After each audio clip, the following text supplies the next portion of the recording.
वन्देऽहं श्रीगुरु श्रीयुतपदकमलं श्रीगुरुन् वैष्णवांश्च श्रीरूपं साग्रजातं सहगण रघुनाथान्वितं तं सजीवं साद्वैतं सावधूतं परिजनसहितं कृष्णचैतन्यदेवं श्रीराधा कृष्णपदान् सगण ललिता श्री विशाखान्विताशा अज्ञानतिमिरन्धस्य ज्ञानञ्जनशलाकया चक्षुरुन्मीलितं येन तस्मै श्रीगुरवे नमः।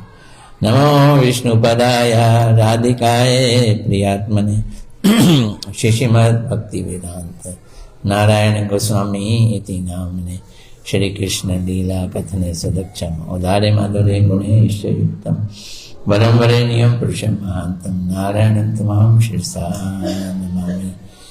श्री कृष्ण चैतन्य प्रभु नित्यानंद श्री अद्वैत गदाधर शिवासादि गौर भक्तवृंद। सब बोलो हरे कृष्णा कृष्णा कृष्णा हरे हरे, हरे राम राम राम हरे हरे। फिर बोलो हरे कृष्णा कृष्णा कृष्णा हरे हरे, हरे राम राम राम हरे। एक बार फिर हरे कृष्णा कृष्णा कृष्णा हरे हरे, हरे राम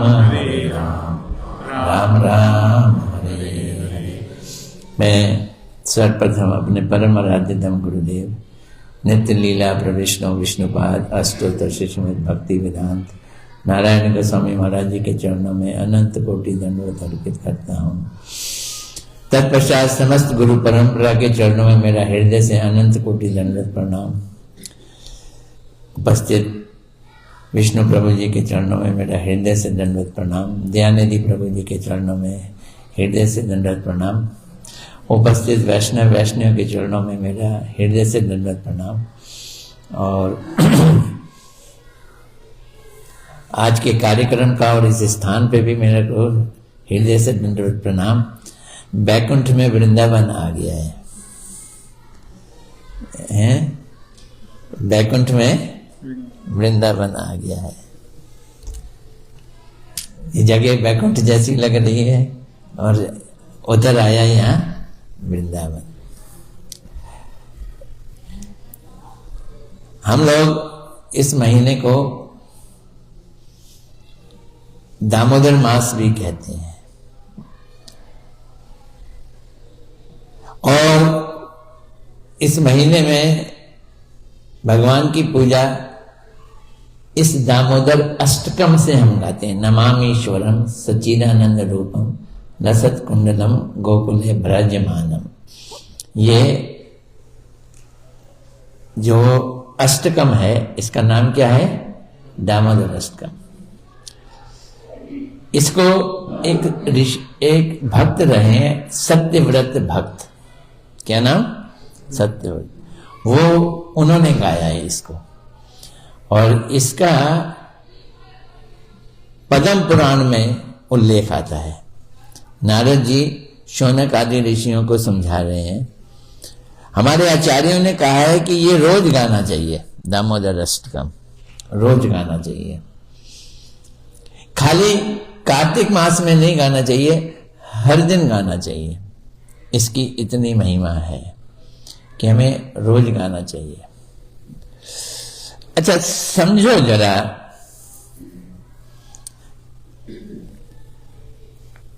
दुनिया में सबसे ज्यादा श्रेष्ठ कार्य क्या है? सबसे ज्यादा श्रेष्ठ कार्य क्या है? अमेरिकनों ने बहुत ही सोच समझ के लोगों को अमेरिकन सिटीजनशिप देनी शुरू की और हम लोग इसलिए भागे भागे यहां चले आए। सिटीजनशिप मिल रही है किसकी? अमेरिका की। तो अमेरिकनों ने क्यों दी सिटीजनशिप? ये कह के कि हमारी सिटीजनशिप सबसे बढ़िया है। तो सब लोग यहाँ आते हैं, इंडियन सिटीजन छोड़ के अमेरिकन बनना चाहते हैं। तो उन्होंने इसका नाम दिया नेचुरलाइजेशन। सिटीजनशिप का नाम क्या दिया? नेचुरलाइजेशन। नेचुरल हो जाओ। तो दुनिया की सबसे बढ़िया खूबी को उन्होंने पकड़ लिया है, क्या हो जाओ? नेचुरल हो जाओ। तो अमेरिका ने तो अपने सिटीजनशिप को नेचुरलाइजेशन कह दिया है। हमारे शास्त्रों में हम जीवों को नेचुरलाइज्ड होने की बात कही है। नेचुरलाइज्ड का मतलब है जो तुम अपनी आत्मा का स्वरूप हो वो तुम्हें रियलाइज करना है, वो तुम्हें उपलब्ध करना है। समझना इस चीज को अच्छी तरह से। हमारी आत्माएं हमारे शरीर के अंदर, शक्ल और रूप आत्मा का है या शरीर का है? तो हर कोई कहता है शक्ल और रूप तो शरीर का है, आत्मा का तो कोई रूप ही नहीं होता। दुनिया ये कहती है आत्मा का कोई रूप ही नहीं होता। आप एक शर्ट पहनकर बैठे हो, उस शर्ट को उतार दो और उसको सोफे पे रख दो। सोफे पे रखी हुई शर्ट का क्या रूप है? सोफे पे रखी हुई शर्ट का कोई रूप है? कोई रूप नहीं है। लेकिन जब आप पहन लेते हो तो उसका रूप बन जाता है। कैसा रूप बन जाता है? जैसा आपका रूप है। अगर आप मोटे हो तो मोटी शर्ट होगी और पतले हो तो पतली शर्ट होगी। तो आपके रूप के अनुसार आपका शर्ट बनता है। ऐसे ये हड्डी मांस मज्जा का शरीर जो है वो आत्मा के ऊपर रखा गया है। तो ये हड्डी मांस मज्जा का अपना रूप है कोई? उसकी हड्डियों की आंख होती है क्या? चमड़ी की कान होते हैं क्या? लेकिन हमारे आंख, हमारे हाथ, हमारे कान, हमारे मतलब आत्मा के, उसके ऊपर लबादा डाल दिया। किसका डाल दिया लबादा? शरीर का लबादा डाल दिया। तो शरीर का रूप दिखाई देता है, वरना हमारा कोई रूप, शरीर का कोई रूप नहीं है। शरीर का रूप है, देखना चाहते हो आत्मा को निकाल दो, फिर 15 दिन बाद आके देख लेना शरीर का रूप क्या होगा। क्या होगा शरीर का रूप? कीड़े कूड़े खा जाएंगे, दुर्गंध आएगी, वो शरीर का रूप है। तो हमें अपना अपना असली रूप प्राप्त करना है और उस रूप को तब प्राप्त करेंगे जब उसके अंदर जो ब्यूटी है वो निकल के आएगी। वो ब्यूटी है प्रेम करना। जब आत्मा अपने प्रेमी से प्रेम करने लगेगी तो आत्मा विकसित हो जाती है और आत्मा का अपना रूप बन जाता है। ये नेचुरलाइजेशन है, ये हमारी जीवन की उपलब्धि है। अपने को प्राप्त करना, अपने स्वरूप को प्राप्त करना। हम भगवान के हैं, भगवान के अंश हैं, भगवान की भक्ति करेंगे और हमारा स्वरूप होगा। हम सबका संबंध, अभी प्रभु जी कह रहे थे ना कि संबंध के जो देवता हैं, संबंध के जो देव हैं वो हैं ये कौन है? मदन मोहन जी। संबंध के कौन है? मदन मोहन जी। मदन मोहन जी जब बनाए गए तो उनके चरण बिल्कुल कृष्ण के चरणों जैसे थे। तो अगर हमें संबंध पैदा करना है तो संबंध पैदा करने के लिए भगवान को समर्पित होना है। समर्पण पहले कहां जाएगा? चरणों पे जाएगा। हमको अपने आप को न्योछावर करना है। कहां करना है? भजहु रे मन श्री नंद नंदन अभय चरणार बिंद रे। चरणों को हमने भजन करना है। ये हमें करना है। समर्पण के लिए, अपने को प्राप्त करने के लिए, भगवान के साथ संबंध जोड़ने के लिए, अपने स्वरूप को प्राप्त करने के लिए हमको समर्पित होना पड़ता है। तो शुरू से भगवान को हमें समर्पित होने के लिए दास्य भाव से भक्ति करनी पड़ेगी। फिर जब हम दास्य भाव से भक्ति करेंगे तो कह रहे हैं यहां पे वृंदावन आ गया। कल भी हम गए थे, कल हम जिस घर में वहां भी वृंदावन, राधा गोविंद देव जी के घर मंदिर है वो भी Vrindavan. What is the beauty of Vrindavan? What is the speciality of Vrindavan? Vrindavan की खूबी क्या है? क्या खूबी है वृंदावन की? वृंदावन की ये खूबी है, वहां ब्रजवासी रहते हैं। तो वहां ब्रजवासी की क्या खूबी है? ब्रजवासी किसको कहते हैं? एक ऐसी दुनिया जो भगवान को भगवान नहीं मानती है उसे वृंदावन कहते हैं। वृंदावन एक ऐसी दुनिया जो भगवान को भगवान नहीं मानती है, वो दुनिया वृंदावन कहलाती है, ब्रज कहलाती है। एक ऐसी दुनिया जहां भगवान भी भूल जाते हैं कि मैं भगवान हूं, वो जगह क्या कहलाती है?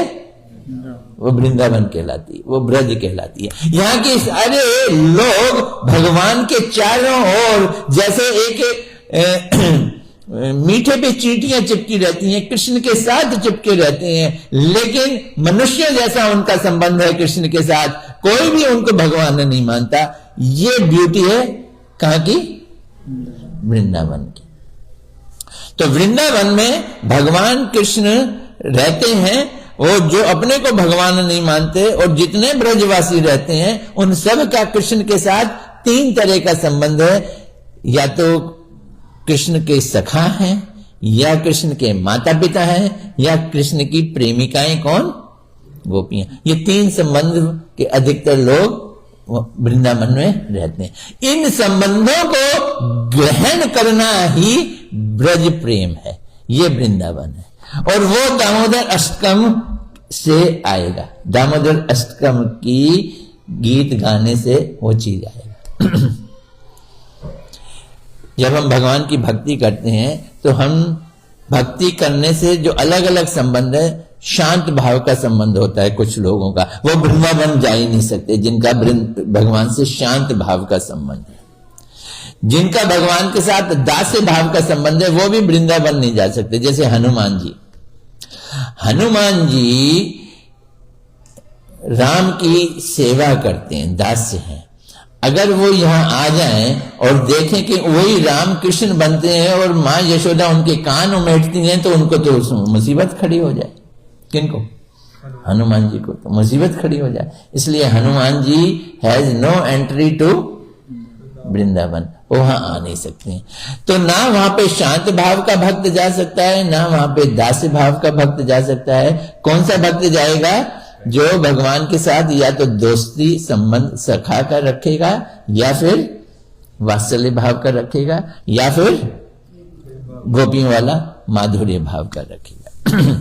ये सारा संबंध रखने वाले जो लोग हैं वो भगवान की भक्ति करते हैं और वो इस चीज को ग्रहण करेंगे।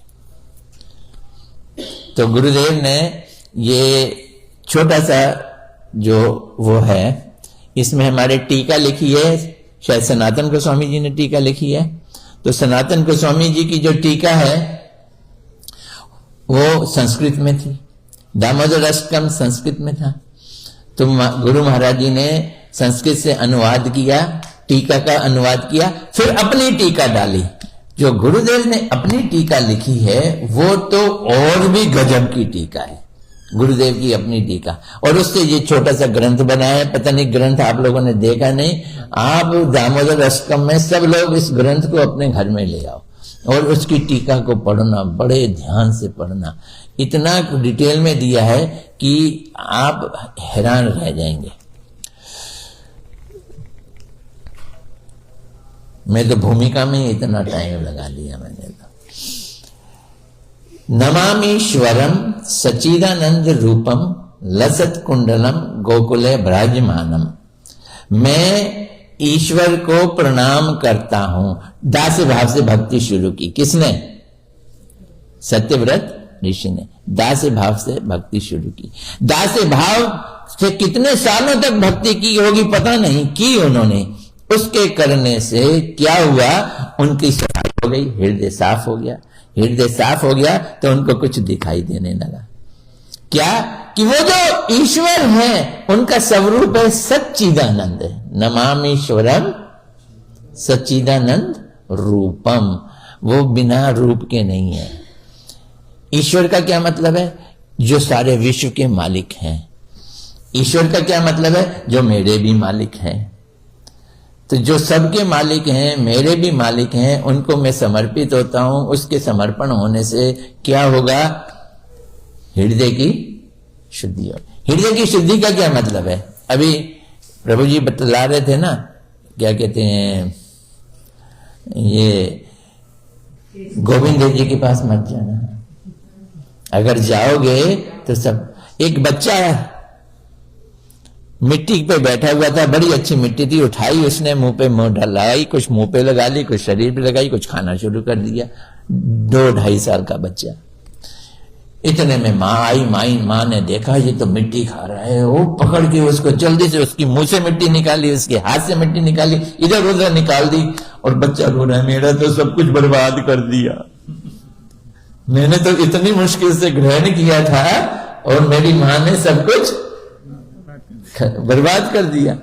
तो हमारा जब गोविंद जी से कनेक्शन जुड़ेगा तो हमारा इस तरह से ही, जैसे उस बच्चे का सब कुछ बर्बाद हो गया, हमारा भी सब कुछ बर्बाद हो जाएगा, क्योंकि ये संसार वही मिट्टी और कंकड़ पत्थर ही है। तो लगेगा कि सारा संसार हमारा क्या हुआ, बर्बाद हो गया। तो वो सच्चिदानंद है। सच्चिदानंद का मतलब है वो सत है, उनका बड़ा सुंदर स्वरूप है, और वो चित्त है, वो ज्ञान, चित्त मैंने ज्ञान और आनंद के सागर है। इस बात को समझना अच्छी तरह से। हम सबका भगवान के साथ एक संबंध है। सच्चिदानंद रूपम लसत कुंडलम गोकुले ब्रजमानम। और इतना में दिखाई देना, और कोई कुंडल घूम रहा है, एक लड़का भाग रहा है और उसके गालों पे कुंडल घूम रहे हैं। लसत कुंडलम गोकुले ब्रजमानम, गोकुल में भाग रहा है, वो दिखाई देने लगा। ये दिखेगा, कैसे दिखेगा?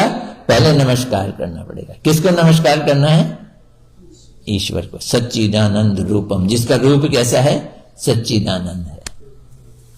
समझना, हमारा रूप कैसा है?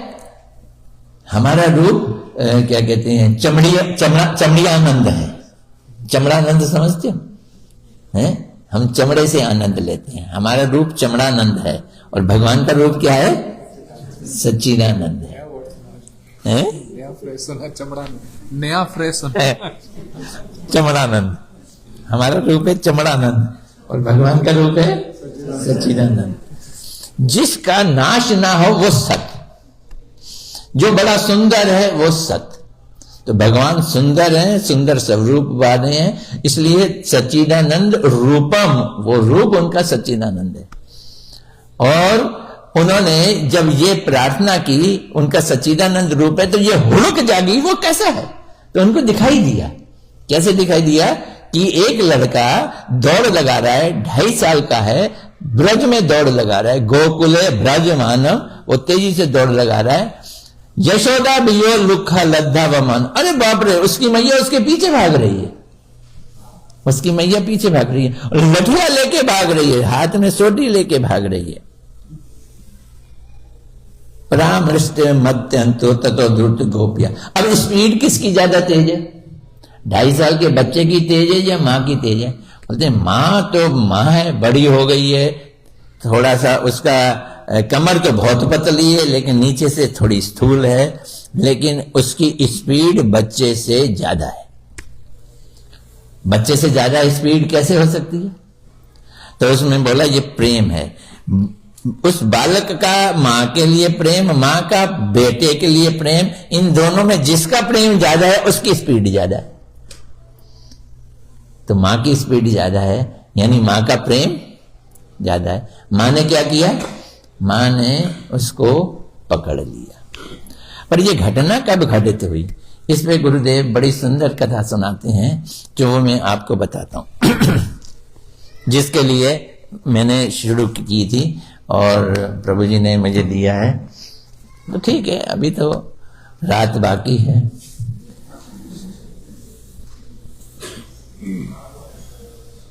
मां यशोदा को कंप्लेंट आती हैं, तेरा बेटा हमारे घर में आके मक्खन चुराता है।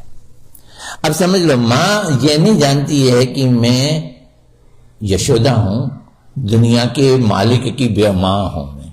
वो अपने को एक साधारण स्त्री समझती है, और ऐसी स्त्री जिनको एक बेटा मिला, बुढ़ापे में बेटा मिला, और बड़ा सुंदर बेटा, ऐसा कि उसको नजर ना लगे।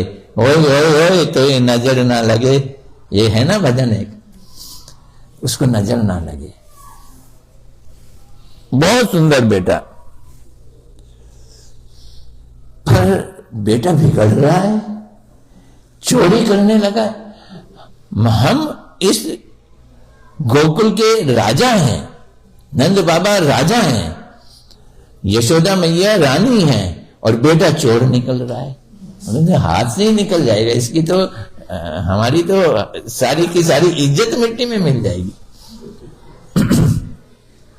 और गोपियां आके शिकायत करती हैं मां यशोदा को, और बड़ा जबरदस्त शिकायत करती है, तेरा बेटा हमारे घर में आता है, मक्खन चोरी करता है। अरे चोरी करे, खा ले, हमें कोई एतराज नहीं है, लेकिन क्या करता है, बछियों को खोल देता है, वो अपने दूध पी जाती है, सारी गाय का माँ का दूध पी जाती है। हमारे घर में दूध ही नहीं रहता।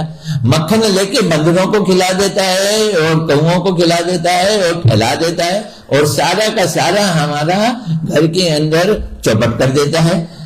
अरे अगर रोज ही हमारे घर में ऐसा रहेगा तो हम यहाँ क्या करेंगे, हम छोड़ के चली जाती हैं, किसी और गांव में चली जाएंगे। अब वो कहती है, बाप रे बाप, ऐसी हालत खराब हो गई है कि यहाँ की मेरी पड़ोसनें हमें छोड़ के दूसरे गांव चली जाएंगी, और किसके कारण, मेरे बेटे के कारण। है उल्टा, वो शिकायत करने मां यशोदा को सुबह सुबह आती हैं, जब वो अभी सो रहा होता है, ताकि वो वहां जाके उसे देख सकें। सबकी एक ही इच्छा है, वो देख सकें। बड़ा सुंदर आज वर्णन एक जगह पढ़ रहे थे कि कृष्ण सौंदर्य का सागर है, और दुनिया की आंखें नदियां हैं, और जैसे नदियां सागर में जाती हैं, लोगों की आंखें कृष्ण की ओर जाती हैं। ब्रज के वासी वही कहलाते हैं जिनकी आंखें कहां जाती हैं, कृष्ण के लिए जाती हैं। तो वो गोपियां कृष्ण को वात्सल्य भाव से प्रेम करती हैं। तो यही वात्सल्य भाव वाला प्रेम सत्यव्रत ऋषि को जगा रहा है, उसको दिखा रहा है कि देखो किस तरह से मां यशोदा कृष्ण को पकड़ रही है।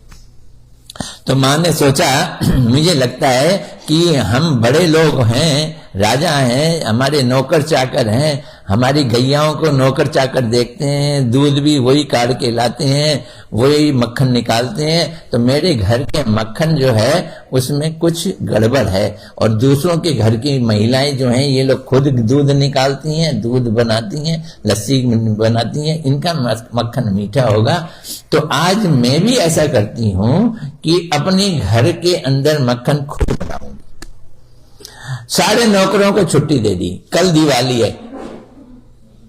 दिवाली का दिन में उन्होंने कहा, जाओ नौकरों, तुम घर में जाओ और दिवाली मनाओ, आज मैं संभालूंगी। और जो बढ़िया बढ़िया पद्म गंधा जैसी गैयां हैं, उनको 2-3 गैयाओं को इकट्ठा किया, उनका दूध अपने हाथ से मां यशोदा ने काढ़ा, और उसको निकाल के उसमें मटका ना, बड़े बड़े मटके होते हैं, और वहां पे कुम्हार बनाते हैं। हम लोगों के छोटे छोटे मटके देखे, वो स्पेशल बनाए जाते हैं, इतने बड़े होते हैं, उसमें कई किलो दूध जम जाता है, और उसमें कई किलो की वो मक्खन निकलता है, और स्पेशल होते हैं, वो जल्दी टूटते नहीं है, ऐसे बनाए जाते हैं, और उनको जमीन पे दबा दिया जाता है। लेकिन कुम्हार बड़ा चलाक है, बोलते हैं अगर ये मटका टूटेगा नहीं तो मेरा बिकेगा कैसे। वो ऊपर से बड़ा मजबूत बनाता है, सब लोग ऊपर से टेस्ट करते हैं, ठक ठक ठक ठक, नीचे से कच्चा रख देता है। ये कुम्हार का मार्केटिंग ट्रिक है। जैसे मुझको भी बताया गया, ये भी यहाँ की मार्केटिंग ट्रिक है। पहले जमाने में जितनी भी चीजें बनती थी वो लास्टिंग बनती थी। सेल फोन भी ऐसे थे जो 10-10 साल 12-12 साल मजे से चले आते थे, लेकिन अब उन्होंने इंस्ट्रक्शन दी है कि कोई चीज ऐसी ना बनाओ, भले सेल फोन हो या लैपटॉप हो या वो है, जो 3-4 साल से ज्यादा चले, ताकि फिर से बिके। मार्केटिंग, तो ये मार्केटिंग वो कुम्हार भी कर रहे थे। तो माँ यशोदा ने दूध जमा के उसको मक्खन निकालने के लिए दिवाली वाले दिन सुबह सुबह उठी अपने बिस्तर से। लल्ला तो साथ में ही रहता है, बिस्तर से लल्ला जो है वो कहीं भाग ना जाए। अब बड़ा हो गया है, 2.5 साल का हो गया है, नीचे ना उतरे। माँ हमेशा बच्चा नीचे ना उतरे तो चारपाई के या पलंग के नीचे ईंट लगा रखे उसको ऊंचा कर देते हैं, ताकि वो ऊंचा हो जाए, नीचे ना हो। तो ऊंचा कर दिया ताकि जो लाला है वो नीचे ना उतर जाए। ये जी मथने लग गई और मथ रही है, मां मथ रही है और मथते समय वो सोच रही है। क्या सोच रही है? कृष्ण के बारे में सोच रही है, मेरा लाला कैसा सुंदर है, कैसा प्यारा है, उसी के बारे में। और वो ही गाती जा रही है, गोविंद दामोदर माधवेति, गोविंद दामोदर माधवेति। बड़ा अच्छा संस्कृत का ये भजन भी है। गोविंद दामोदर माधवेति, गोविंद दामोदर माधवेति। अब वो जो मथ रही है, हमारी छोटी सी मदानी नहीं होती, बहुत बड़ी मथनी होती है। अभी भी गोवर्धन में जाओ तो मैंने दुकानें देखी हैं, उसके बड़े बड़े वो होते हैं और मथनी उसमें डाली जाती है, उसको बड़ी हुई रस्सी से ऐसे ऐसे ऐसे ऐसे करके करते हैं।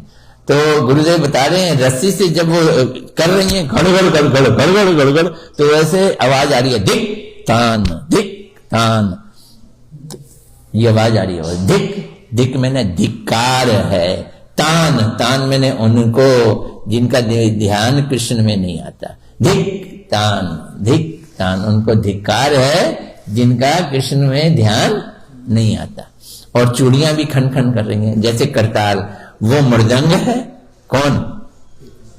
धिक्तान, और ये क्या है? करताल है। और इधर गान है, गोविंद दामोदर माधवेति।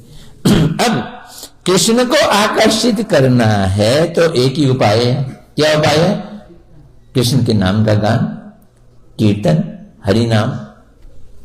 तो सत्यव्रत ऋषि ने भी यही किया। उन्होंने पहले साधु संग किया, साधु संग करके उनको ये मंत्र या ये गान मिला या ये भजन मिला, जिसको वो गाने लग गए। तो साधु संग से और इस भजन के गाने से, जिसमें भगवान के नाम का कीर्तन है, उनका हृदय शुद्ध होता जा रहा है और वो ब्रज में अब कृष्ण को डोलता हुआ देख रहे हैं।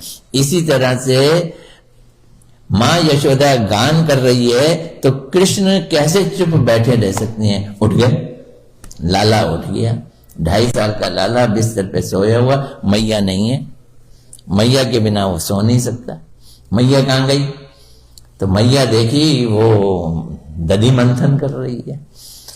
अब नीचे कैसे उतरे? ऐसे ऊपर से देखते हैं, ये फर्श तो नीचे है और पलंग ऊपर है, ईंट और लगा दी है, नीचे कैसे जाए?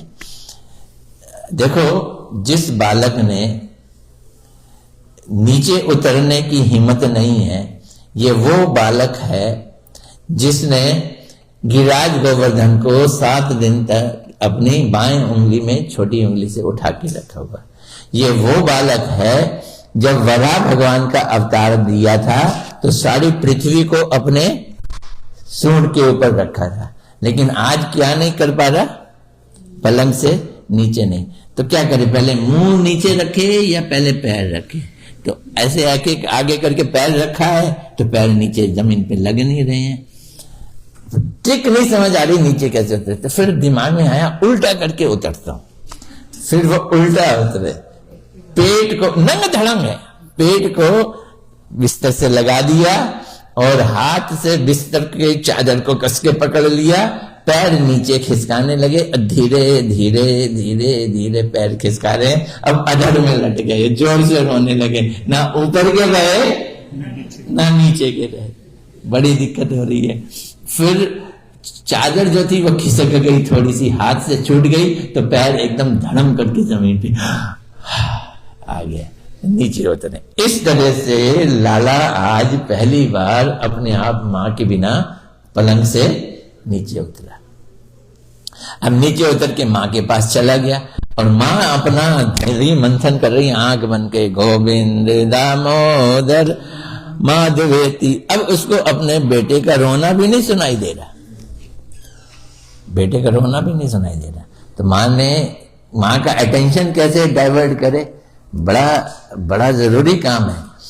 भगवान को भक्त का अटेंशन अपने लिए डाइवर्ट करना है, जबकि कोशिश हमारी है कि हम भगवान का अटेंशन अपनी तरफ डाइवर्ट करें। लेकिन जब भक्त होता है यशोदा जैसा, और माँ है वात्सल्य भाव वाली, ओतप्रोत फुल वात्सल्य। कैसा वात्सल्य कि कृष्ण मेरा बेटा है, बिल्कुल भी ये दिमाग में बात नहीं है कि ये कौन है, ये भगवान है। देवकी के अंदर ये विचार है ये मेरा बेटा है, और ये भी विचार है ये भगवान है, लेकिन यशोदा के अंदर भगवान वाला रंच मात्र भी भाव नहीं है। उन्होंने मदानी पकड़ ली, माँ की जूड़ी भी पकड़ ली, मदानी भी पकड़ ली लाला ने, तो रुक गया, दधी मंथन रुक गया, तो देखा लाला पे वहीं बैठा हुआ है, तो उसको खटाक से गोदी में ले लिया, गोदी में लेके खूब प्यार करने लगी, छाती से लगाया तो दूध निकलने लगा, स्तनों से दूध पिलाया। बस वही तो वो चाहते हैं, पलंग पे आ गई, फिर से दूध पिलाने लगी, लाला दूध पी रहा है। वहीं उन्होंने रसोई पे चूल्हे पे एक पतीले पे दूध रखा हुआ था उबालने के लिए। अब वहां की हर चीज चेतन है, कॉन्शियस है, उसके अंदर होश है, वो दूध सोच रहा है, पतीले के अंदर बैठा हुआ दूध सोच रहा है कि ये कृष्ण तो माँ का दूध पी रहा है, मेरी बारी कब आएगी, मेरे को तो पिएगा ही नहीं, मैं तो किसी काम का नहीं। तो ब्रज का तो तिनका भी चेतन है, और हर किसी का एक ही इच्छा है कि मैं कैसे कृष्ण का सेवा करूं, कृष्ण के काम आ जाऊं। पेड़ भी यही सोचते हैं, पत्ते भी यही सोचते हैं, वहां के बादल भी यही सोचते हैं, हिरण भी यही सोचते हैं, पक्षी भी यही सोचते हैं कैसे हम कृष्ण की सेवा करें। दूध भी यही सोच रहा है कि मैं किस तरह से कृष्ण के काम आऊंगा। कृष्ण का पेट तो इतना बड़ा है कि इसमें विश्व ब्रह्मांड आ जाए, और माँ का दूध इतना है कि वो क्षीर सागर जैसा है, दोनों ही खत्म नहीं होने वाले, मेरी तो बारी नहीं आएगी, धिक्कार है मेरे जीवन को, जीने से अच्छा है मर जाओ। गुरुदेव कहते हैं जब तक ये भावना नहीं आएगी तब तक भगवान के साथ संबंध नहीं जोड़ेगा, जब तक संबंध नहीं जोड़ेगा तब तक हमारा नेचुरलाइजेशन नहीं हो सकता। नेचुरलाइजेशन के लिए ये संबंध पनपना बहुत जरूरी है। संबंध पनपता है मदन मोहन जी से, उनके चरणों में समर्पित हो जाने से। तो मां ने देखा दूध उबल के नीचे जाने लगा है, तो उन्होंने कृष्ण को कहा कि रुक, मैं दूध को ठहर करके आती हूं। अब कृष्ण दूध पी रहे हैं मां का, और देख रहे हैं मां मुझको छोड़कर जाना चाहती है। कृष्ण सोचते हैं मैया मैं बड़ा या दूध, वैल्यू किसकी ज्यादा है, मेरी ज्यादा है या दूध की ज्यादा है। मैया कहती है बेटे जितनी भी चीजें तेरे काम आएगी उसकी वैल्यू उतनी है जितनी तेरी है। जितनी भी चीजें तेरे, मेरे दूध से मक्खन नहीं बनेगा, मेरे दूध से रबड़ी नहीं बनेगी, मेरे दूध से मिठाई नहीं बनेगी, वो तो उसी दूध से बनेगी, इसलिए उसको बचाना बड़ा जरूरी है। वो उसकी सेवा अपनी जगह है, मेरा दूध अपनी जगह है, लेकिन ये छोड़ना नहीं चाहते। हमारे रूप गोस्वामी जी भक्ति की परिभाषा में बोलते हैं कि भक्ति करो तो ऐसे करो कि कृष्ण की प्रीति के लिए हो, अनुकूल रूप से। अनुकूलेन कृष्ण अनुशीलनम भक्तिर उत्तमा, अनुकूल रूप से कृष्ण की भक्ति करो तो कृष्ण प्रसन्न होने चाहिए, ऐसी भक्ति करो। लेकिन मां यशोदा तो कृष्ण को दूर कर रही है, उसको प्रसन्न करने की बजाय क्या कर रही है, अप्रसन्न कर रही है। लेकिन क्यों अप्रसन्न कर रही है, वो उसको रबड़ी बना के खिलाना चाहती है। तो ये अनुकूल भक्ति है, प्रतिकूल भक्ति नहीं है। उन्होंने उस कृष्ण को जिसको पूतना नहीं हटा सकी, 60,000 हाथी बल वाली पूतना अपनी छाती से नहीं हटा सकी, हट ऐसे करके बैठाया और चली गई दूध को बचाने के लिए। कहां चली गई, रसोई में चली गई। अब ये तो भुना गए बुरी तरह से, कृष्ण की मां मेरे को छोड़ के चली गई, दूध बचाने के लिए छोड़ गई। अब उनका दिल कर रहा है कि कुछ गड़बड़ करूं अपने कुछ, तो क्या करूं, वो मटकी को लेके हिलाना शुरू कर दिया। वो मटका बोला ना ऊपर से तो बड़ा सख्त होता है, तो एक वो सिल बट्टा होता है ना, सिल बट्टा, वहां ऐसे बट्टा पड़ा हुआ था, बट्टा उठाया और ऊपर मारा तो टूटा नहीं। जब टूटा नहीं तो फिर नीचे मार दी, तो कुम्हार ने नीचे से क्या है कच्चा बनाते हैं, नीचे मारा तो मारते उसमें छेद हो गया। छेद हुआ तो ऐसे धार, छाछ की धार, ओ छलांग मार के छाछ सोचे है कि मैं गिरूं तो कहां गिरूं, गोकुल के कौन से द्वार पे गिरूं, तो कृष्ण ही खड़े हैं सामने, तो उसके पैरों पे जाके गिरी। छाछ की धार कृष्ण के पैरों पे गिरी। कृष्ण को बड़ा मजा आ रहा, आहा ठंडा ठंडा ठंडा ठंडा छाछ मेरे पैरों में पड़ रही है। कृष्ण उसका आनंद ले रहे हैं। जब छाछ गिरनी खत्म हो गई तो उनको ध्यान आया अभी मैया आ जाएगी, मारेगी, भागो यहां से। तो पंजे के बल चल रहे हैं ताकि आवाज ना आए, और उस कमरे की तरफ भाग गए जिसका दरवाजा बाहर की तरफ था। तो बाहर भागने के लिए उस कमरे में चले गए, लेकिन उस कमरे में जाते ही देखा ऊपर छीके पे मक्खन लटका हुआ था। बस जी छीका और मक्खन, और वहीं पे कृष्ण को छींक आ गई। अब वो आगे नहीं जा सकते, तो क्या करूं, तो वहां पे उस समय ये स्टूल वगैरह तो थे नहीं, वहां पे ऊखल था। ऊखल में धान वगैरह करते हैं ना, उसे ऊखल कहते हैं। वो भी उल्टा पड़ा हुआ था, तो उल्टा पड़ा हो तो उसके ऊपर खड़ा हो सकता है, तो उसको किसी तरह से खींच के, ऊखल भी पत्थर का बना होता है, भारी होता है, किसी तरह से घसीट के उसको छीके के नीचे लाके खड़े हो गए, और खड़े होके जी मक्खन निकाल लिए, मक्खन खाने लगे। तो वही राम अवतार के सारे बंदर आ गए, उनका हिसाब किताब पूरा करना था, उन बंदरों को खिलाया। कौवे भी आ गए, काक भुषुंडी के साथी, उनको भी खिलाना शुरू किया। मां यशोदा ने आके देखा तो बोलते हैं ये तो उस चतुर का ही काम हो सकता है। क्या चतुर, कि वो यहां से गया मुझे पता ही नहीं चली, इतना शातिर चोर, आवाज नहीं की उसने। लेकिन चोर कैसा भी करे, पुलिस बड़ी तेज होती है। वो पैरों पे तो छाछ लग गई थी, तो वो सारे निशान बता रहे थे ये किस तरफ भागा है। तो चले गए उसी कमरे में, और कमरे में देखा, और कृष्ण को पता नहीं है। माँ बिल्कुल बिल्ली के पैरों की तरह गई, लेकिन बंदरों को दिख गई, माँ कौओं को दिख गई, वो भागे। जब वो भागे तो इन्हें पता चला कि पीछे कुछ गड़बड़ है, तो छलांग मारी, और छलांग मार के वो भी घर से बाहर हो गए। तो ये वाला सीन है गोकुल ब्रज मानम। तो सत्यव्रत ऋषि देख रहे हैं कि गोकुल में कृष्ण दौड़ रहे हैं, और पीछे कौन दौड़ रही है, पीछे माँ यशोदा दौड़ती चली जा रही है।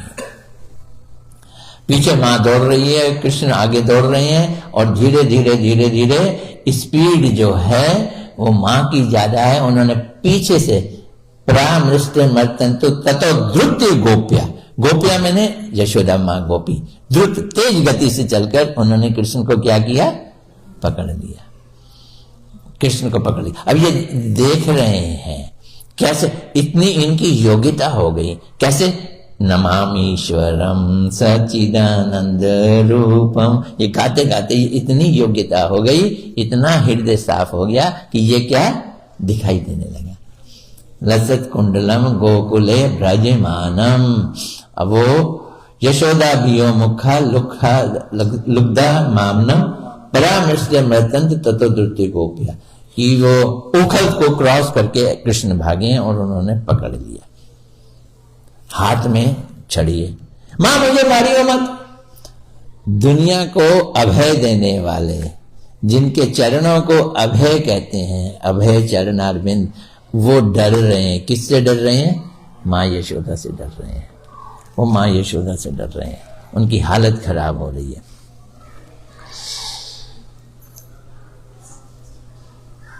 अब उसके बाद मां ने सोचा कि क्या किया जाए इस लड़के का, मैं दूध भी काढ़ लूं और मक्खन भी निकालूं, और ये कुछ गड़बड़ भी ना करे, तो इसे बांध देती हूं, इसको बांध देती हूं। बड़ा खल है, खल मैंने, खल हिंदी का शब्द है ना, खल मैंने दुष्ट, बड़ा खल है। एक ये खल है और एक इसका साथी जिस पे खड़े होके ये मक्खन खा रहा था, उखल, वो भी खल है। तो दोनों खलों को बांध देती हूं, तो इस खल को उस खल के साथ बांध देती हूं। अब वो खल के साथ कृष्ण को बांधने लगी, उखल के साथ। उदखल कहा है इसको, उदखल का। तो गोकुल में जाओ ना तो आपको वो उखल दिखाई देता है वहां पे, जहां पे बांधा गया है। और बांधो किसे? रेशम की डोरी से। जो सिर पे उन्होंने बांधी हुई है वो खींची और खींच के कृष्ण को ऊखल के संग बांधने लगी। जब बांधने लगी तो वो डोरी 2 उंगल छोटी पड़ गई। कितनी छोटी पड़ गई? 2 उंगल छोटी पड़ गई। इतने में बहुत सारी गोपियां आ गई। वो तो सुबह सुबह आई जाती थी कृष्ण को देखने के बहाने। आज जो घर देखा, बड़ा अजीब सी कहानी हो रही है कि माँ यशोदा गुस्से में और कृष्ण को बांध रही है। और कृष्ण की क्या हालत हो रही है ये अगले श्लोक में। रुदंत मोर नेतम, क्या है? युगम मृजंतम करम भोज युगमेन साक्तांक नेत्रम। कृष्ण रो रहे हैं, कृष्ण रो रहे हैं, आतंकित होकर रो रहे हैं। दोनों आंखों से आंसू बह रहे हैं। आंख में काजल लगा हुआ है। जो आंसू काजल से लिपट गया वो धारा काली है और जो सीधा गिर गया वो सफेद है। उनकी छाती पे आंसुओं की धारा बह रही है, एक काली धारा और एक सफेद धारा। एक गंगा जी और एक यमुना जी बह रही हैं। और सांस फूली हुई है, बड़ी छोटी प्यारी गर्दन है, गर्दन में उनके त्रिवल्ली पड़ती है। ये ब्यूटी है, गर्दन में त्रिवल्ली पड़ती है, कमर में त्रिवल्ली होती है। ऐसे वो है क्यूट जैसे कहते हैं, शंख जैसा उनकी गर्दन है और सांस फूल रही है। मुंह श्वास कंपा त्रिरेखांक कंठ, कंठ में 3 रेखा है और मुंह की श्वास क्या है? फूल रही है। तो ऐसे कृष्ण है और यशोदा माँ क्या कर रही है? उनको बांध रही है। यशोदा माँ बांधती चली जा रही है और वो बंध नहीं रहे। तो गोपियां आ गई, बोलती हैं घर से जाना रस्सी ले आना। तो जितनी भी घर में रस्सियां पड़ी थी वो गांठ बांध के बांधती गई, लेकिन कृष्ण बंध नहीं रहे। ये योग माया का कमाल। अब समझना, कृष्ण सोचने लगे कि अगर मैं बंध गया तो अपने सखाओं के संग खेलने कैसे जाऊंगा, मैं बंधना नहीं चाहिए। तो कृष्ण सोचने मैं नहीं बंधू तो योग माया उनको नहीं बंधने दे रही। और क्या हो रहा है कि जितनी रस्सियां बांधी जा रही हैं वो रस्सी बाद में 2 उंगल छोटी पड़ जाती है। 2 उंगल का मतलब क्या है? तो उसको हमारे आचार्यों ने बताया। 2 उंगल का मतलब है, 1 उंगल है भगवान की कृपा, हमको मिलेगी कैसे? कृपा से। और दूसरी उंगल है प्रयास, प्रयास मैंने एफर्ट। आप चाहो कि खाली कृपा मिल जाए और प्रयास ना करो तो ये बात नहीं बनने वाली। कुछ लोग ऐसे संप्रदाय हैं जो कहते हैं कृपा मिलेगी तभी काम होगा, कृपा कृपा कृपा कृपा करते हैं। और कुछ कहते हैं नहीं, साधन करो, बहुत तपस्या करो, बहुत कठोर करो, ये गर्मियों में आग बिछा लो और उसमें बैठ जाओ, सर्दियों में पानी में जाके नदी में जाके बैठ जाओ ताकि भगवान प्रसन्न हो जाए। तो बोलते हैं क्या कहते हैं, 1 उंगल है साधन और 1 उंगल है कृपा। साधन कुछ ऐसा किया जाए, साधन कुछ ऐसा किया जाए कि कृष्ण का हृदय पसीज जाए तो कृपा मिल जाए, ऐसा साधन किया जाए। तो माँ यशोदा ने चारों ओर से रस्सियां मंगा के कर रही हैं। बाल खुल गए, उनके जूड़े के फूल गिर गए, पसीनो पसीन हो रही हैं। सुबह से लेकर दोपहर हो गई। जब दोपहर हो गई तो कृष्ण ने देखा माँ की तो हालत ऐसी खराब हो गई। बोलता है इससे अच्छा तो मैं बंध ही जाता, माँ की ऐसी हालत हो गई, सिर मुंह लाल हो गया है। तो जैसे ही कृष्ण ने सोचा इससे अच्छा मैं बंध ही जाता, तो वो फिर उसी वाली रस्सी से बंध गए। तो गुरुदेव बोलते हैं रस्सी नहीं बांध रही उनको, कौन बांध रहा है? यशोदा जी का प्रेम बांध रहा है, रस्सी नहीं बांध रही। ये चीज समझना है। अब ये रस्सी बांध के माँ यशोदा ने कृष्ण को छोड़ दिया, वो अपने काम में लग गई। इतने में कृष्ण के सखा आ गए। समय हो गया, बाकी का कल कंटिन्यू कर सकते। हाँ हो गया समय, 8:45 हो गया है। ओ अभी आरती भी करनी है। तो अब माँ ने छोड़ दिया, सखा लोग आ गए। सखा ने खोलने की कोशिश की पर वो खुले नहीं। अब उसके बाद क्या हुआ ये कल घटना घटाएंगे। अब उनको खोलेंगे कल, कल तक बांध करके रखेंगे। अरे आज बांध दिया है। कैसा लग रहा है सुनने में?